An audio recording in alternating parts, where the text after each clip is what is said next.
धन धन हो नंद बाबा तो धन जसोदा मैया रे ललना।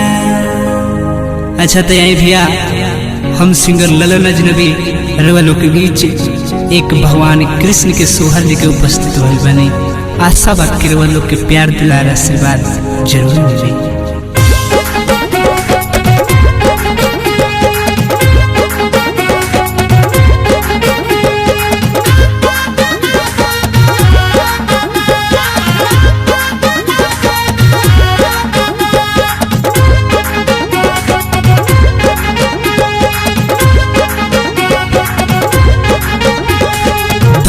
धन हो नंद बाबा तो धन जसोदा मैया रे ललना। धन धन हो नंद बाबा तो धन जसोदा मैया रे ललना। ए ललना धन बाटे गोकुलाना गरिया से कृष्ण जी नमली हले रे। ए ललना धन बाटे गोकुलाना गरिया से कृष्ण जी नमली हले रे।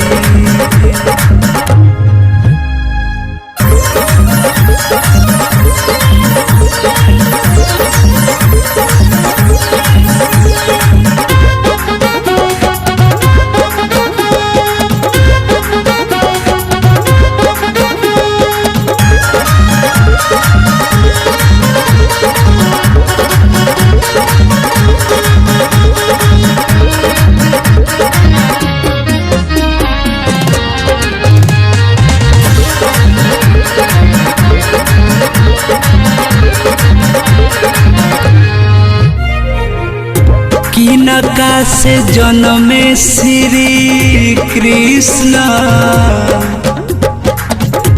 किनका से जन्मे श्री कृष्ण किनका से जन्मे श्री कृष्ण तक के ही परती पाल कैले के ही परती पाल कैले रे ललना। ए ललना कौन राजा सिरावाचा ढावल के ही रे चरनिया छुअले हे।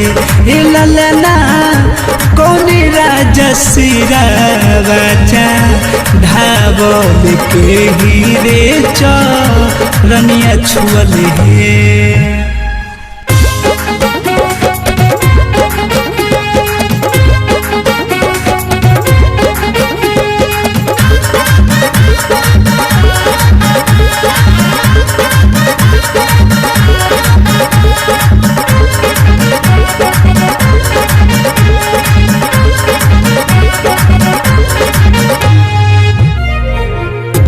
देवकी से जन्मे श्री कृष्ण देवकी से जन्मे श्री कृष्ण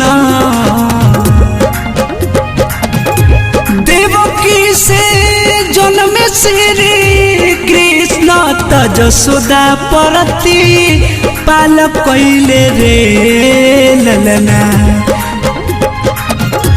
ए ललना बसुरा जसिरावाचा ढावल जमुना मैया चरनिया छुअले हे। ए ललना बसुरा जसिरावाचा ढावल जमुना मैया चरनिया छुअले हे।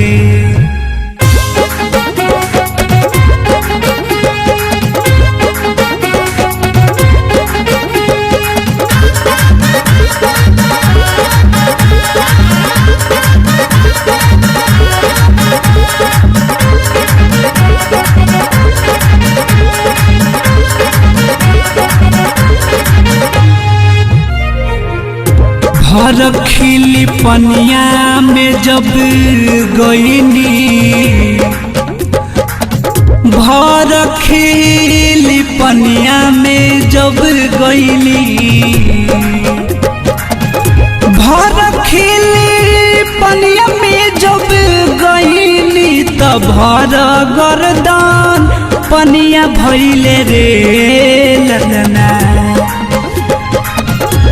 ए ललना बासुरा जगइले घाबा राय की जमुना मैया चरनिया छुअले हे। ए ललना बासुरा जगइले घाबा राय की जमुना मैया चरनिया छुअले हे।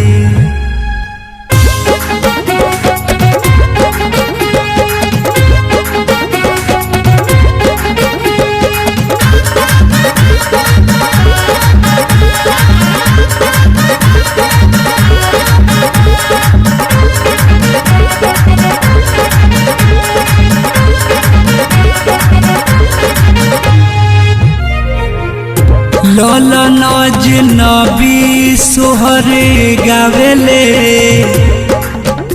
हा हा।